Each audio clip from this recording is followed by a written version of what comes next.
25 জানুয়ারি রোববার চট্টগ্রাম পলো গ্রাউন্ড মাঠে বিএনপির সমাবেশ। এতে প্রধান অতিথি হিসেবে যোগ দেবেন দলের চেয়ারম্যান তারেক রহমান। 2012 সালে শেষবার বিএনপি চেয়ারপারসন খালেদা জিয়া পলো গ্রাউন্ডে জনসভা করেছিলেন। 14 বছর পর এবারই প্রথম দলের শীর্ষ নেতা ঐতিহাসিক এ মাঠে বক্তব্য দেবেন। নেতাদের আশা, দলের নগর ও জেলা শাখা আয়োজিত এই সমাবেশে কয়েক লাখ লোকের সমাগম ঘটবে এই পলো গ্রাউন্ডে।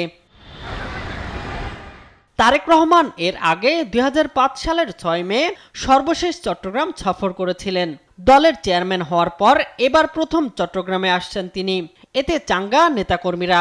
দলীয়ভাবে আমাদের প্রস্তুতি আছে, এটা দলের মধ্যে সীমাবদ্ধ থাকবে না। এটা চট্টগ্রামের আপামর সকল জনসাধারণ এখানে আসবে এবং আমরা সেভাবে আনার জন্য ব্যবস্থা করব। নির্বাচনের আগে দলীয় প্রধানের এই সফর সংগঠনকে শক্তিশালী করবে বলে মনে করছেন নেতারা। আমি চট্টগ্রামবাসীকে অত্যন্ত আনন্দমুখর পরিবেশে ফেস্টিভ মুডে আপনারা তারেক রহমান সাহেব ওনার বাংলাদেশ নিয়ে চট্টগ্রাম নিয়ে কী প্ল্যান আছে সেগুলো অবশ্যই উনি বলবেন এবং উনি একটা সুন্দর বার্তা চট্টগ্রামবাসীর জন্য দিবেন।